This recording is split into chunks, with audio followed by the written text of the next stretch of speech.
За Монгол улс бол хөдөө аж ахуйн улс орон, мал аж ахуйн улс орон тиймээс өнгөрсөн он жилүүдэд одоо хэдэн зуунаараа хэдэн мянганаараа бид нар бол одоо энэ хөдөө аж ахуйн салбараа, мал аж ахуйн салбараа бол ингээл хөгжүүлсээр л ирсэн тийм нөгөө социализмын үед ч гэсэндээ мал маллахаа марксизмаар заалахгүй гэдэг шиг элдв янзын гой нэртэй хуульгүйгээр бол бид нар энэ салбар оршин тогтносоор л ирсэн. Тэгээ хөдөө аж ахуйн тухай хууль гээд одоо ийм том салбарыг хамарсан ийм амбицтай нэртэй ийм хууль ороод ирсэн одоо анхны хэлцүүлэг нь хийгдэж байгаа. Тэгээ хамгийн гол нь энэ хуулийн төслийг ингээ бүхэлд нь харахаар ерөнхийдөө бас нэг юм лозунгийн шин чанартай л болчиход байгаа. Тэгээд хамгийн нэгдүгээрт нь гэх юм бол би бас үзэл баримтлалын дэмжих хэлцүүлэг дээр бас хэлжлээсэн. Энэ хөдөө аж ахуйн ажилтны төрлийн дэмжлэг гэдэг нэрийдлэр ингээ татаас өгнөөгээ хуульчилж байгаа. Тэгээд хамгийн гол нь ингэж хуульчлахдаа өмнө нь өнгөрсөн одоо 30 хэдэн жилийн хугацаанд олгосон ялангуяа сүүлийн 5-10 жилийн хугацаанд олгосон энэ Монгол Ардын намын эрх баригчдын том дарга нарын санаачилсан энэ гой нэртэй төсөл хөтөлбөрүүдийн үр дүн ямар байсан бэ? Тэн дээр бид нар бас юм бодит дүн шинжилгээ хийж байгаа мó? Яг үндсэн одоо тэр нөгөө кластераараа хөгжүүлэх одоо тэр зорилтуудаа энэ хөтөлбөрүүд ч очсон юм уу? Яг одоо малчтаа ч юм уу одоо тариаланчтаа яг тэр бодит зорилтод бүлгүүд дээр очиж байгаа мó эсвэл одоо яг ийм улс төрийн лозунгийн шин чанартай улс төрийн санал худалдаж авах шин чанартай ийм хөтөлбөрүүд болоод дуусчихвоо гэдэг асуудал дээр бас асуулт асууж лээсэн. Тэгээ яг үндэ энэ хуулийн төслийн танилцуулга юмыг нь харахаар өнгөрсөн хугацааны одоо энэ баахан олгосон татаас энэ хөтөлбөрүүд дээр бол дүн шинжилгээ хийсэн зүйл харагдахгүй байгаа. Тэгэхээр одоо энэ асуудлаа яг хууль санаачлагч юу гэж харж байгаа юм бэ гэж асуумаар байна.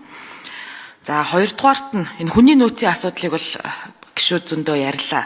Тэгээ энэ хуулийн төслийн 14 дугаар зүйл хөдөө аж ахуйн үйлдвэрлэлийн хүний нөөц гэдэг энэ сургалт судалгаатай холбоотой асуудал ороод ирсэн байж гин. Гэлээ гэхдээ бас л яг ийм нөгөө бодит амьдрал дээр хэрхэн яаж хэрэгжих нь ойлгомжгүй. За энэ одоо малчтын асуудлыг бол малчтны тухай хууль гэдэг одоо хэрэгжихгүй байгаа учраас бид нар одоо хурал дээр сонсгол хийхгээ сууж штэ. Тийш нь чигтсэн. Тэгээ үнэндээ бол манай хөдөө аж ахуйн салбарт, мал аж ахуйн салбарт бид нар инновац хий гэж зорж байгаа бол бүтээмжийг нэмэгдүүлэе гэж зорж байгаа бол одоо энэ сургалт судалгааныхаа асуудалд бол маш их анхаарал хандуулах хэрэгтэй байгаамаа. Гэтэл яг ийм бодит одоо яг ямар арга хэлбэрээр энэ хүний нөөцөө бэлтгэхийн мэргэжлийн ажилтнуудаа бэлтгэхийн гэдэг дээр бас яг нэг тодорхой схем харагдахгүй байгаа даа. Тэгэхээр тэр схема яг юу гэж харж байгаа юм бэ гэдгийг бас асууя. За 3 дугаарт нь бол манай энэ мал аж ахуйн салбарын хамгийн тулгымцсан асуудал бол энэ малын халдварт өвчин байгаа. За одоо гэхэд л нөгөө баруун аймагуудад шүлхий гарчихсан.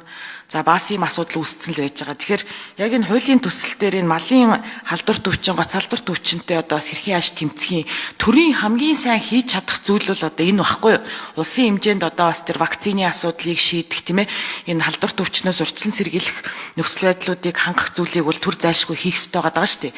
Гэтэл энэ асуудлаас энэ хуулийн төсөлд хэрхэн яаж орж ирж байгаа нь бас тодорхойгүй байна. Бид нар энэ халдварт өвчний асуудлаа шийдээд үндэсний хэмжээнд одоо энэ вакциныхаа асуудлыг шийдэх юм бол цаашлаад одоо экспортод гаргах тий одоо энэ тентхийн эрүүл ахуйн шаардлагуудыг хангасан манай энэ бэлчээрийн мал аж ахуйн бүтээгдэхүүн чинь бол хамгийн сайхан органик ийм бүтээгдэхүүн байгаа. Тэгэхээр одоо яг л одоо нөгөө малчтын орлогыг нэмэгдүүлэх, тариаланчдын орлогыг нэмэгдүүлэх зүйл чинь бол энэ байгаа байхгүй. Тэгэхээр энэ асуудал дээр бас энэ хуулийн төсөлд ямар зүйл тусгагдсан байгаа вэ? Ер нь цаашд энэ асуудлыг яаж харж байгаа вэ гэдэг асуулт байна. Тэгээд тодруулъя. За хасуурын гай гүш асуултаа асууя. Алга байна. Хөрөл Баатарын Баасан жаргал шүү. Алга байна. Одоо хариул ажлын хэсэг хариулъя. Батэрдэнэ шүү. За халдварт өвчнөд холбоотой асуудлаас нь хэлжээ. Одоо баруун талд бол нөгөө саатник гэдэг бүр цоошны өвчин гарчаад байна шүү дээ. Тэгээ би нэг ус удаа хэлжсэн 5 хүн маань одоо бас дэмжих хэрэгтэй. Одоо дэмжээч гэж хүсэж байна.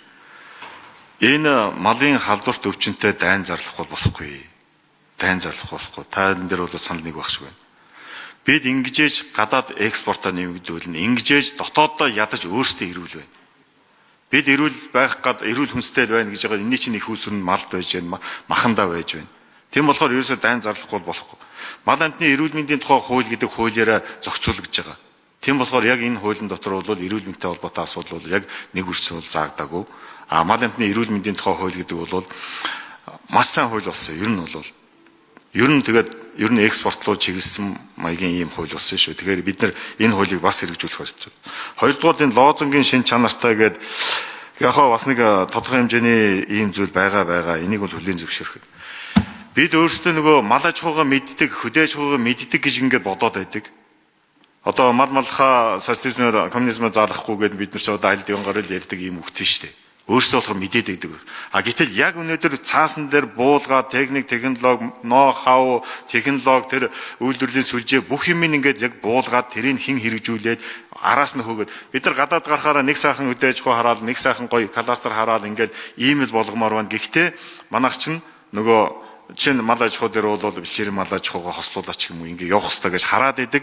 Тэрийг яг нэг үрчлэн ингээд араас нь хөөгөөд явах юм байхгүй болчиход байгаа болохоор энэ хуулийг ямар ч байсан хэдүүлээ ингээд батлаад гаргачих. Энэ дотор бас нэлийн зүйлүүдийг оруулсан. Дээрээс нь сая эндээс Батулга сайд гişүн хэлж гэн хөдөө аж ахуйн бодлого гарцсан. Гэхдээ яг энэ хөдөө аж ахуйн бодлогыг чинь хэн хэрэгжүүлэх гээд байгаа юм бэ? Ийм юм дутагдаад байгаа байхгүй юу? Би түрүү хэлсэн шүү дээ. Тэндээс Идэрбат сайд айгүй сайхан бодлого яриад байдаг. Тэрийг сонсож байгаа юм нэг ч байхгүй. Тэр доор хөдөө аж ахуй асуудлаа хариуцсан одоо тасгийн 3 хүн байж өгдөг. Суман дээр нөгөөдөл чинь тэгэл хог цэвэрлээл нохоо халаад гүйж байгаа шүү дээ. Ямар ч бодлогын хэрэгжүүлэх юм байхгүй. Тэндээс дээрээс гарч байгаа бодлого байхгүй. Тийм болохоор би энэ хуулийн дээр нэг зүйлийг оруулж ирэх гээд бас ажлын хэсгийг маань зөвшөөрөхгүй. Босоо удирдлагатай болмоор байгаа байхгүй юу? Тэгжээж тэр дээрээс гарсан бодлого, тэр диван гарын гарсан хөдөө аж ахуйн бодлогыг чинь алхам тутамд нь чихийг мошигжээж хэрэгждэг ийм системд л орохмоор байгаа. Тийм болохоор ямар ч байсан энэ дээр лозунгийн хэлбэртэй гих маягтай араас нь хөөх юм хэд юмнууд орсон. Тэгээд энэ төсөл хөтөлбөрүүд дээр нэг зүйлийг ярихад шинэ хоршоо гэдэг хөтөлбөрийг нэлээд шүүмжилтэй байгаа шүү. Гэтэл шинэ хоршоо хөтөлбөр бол буцаад иргэн төлөгдөх нь бол хамгийн сайн төлөгдөж байгаа. 98% гэсэн баг шүү. Дээрээс нь энэний үр нөлөө бол бас малчтай тодорхой хэмжээгээр очсон. Ямар ч байсан бүгж машин болгоод аваачаад За, Монтаг шүнэмж хариулъя. За хөдөө аж ахуйн ер нь яг дахиад нэг хууль гэж бас гишүүний зүгээс харж байгаа шиг байна. Өнөөдөр манай хөдөө аж ахуйн салбар хуулиуд буюу бараг 27 28 хууль хэрэгжиж байгаа. Тусдаа. За ингээд энэ хуулиуд маань өөрийнхөө салбар бүрдээ бол хөгжөөд явж байгаа.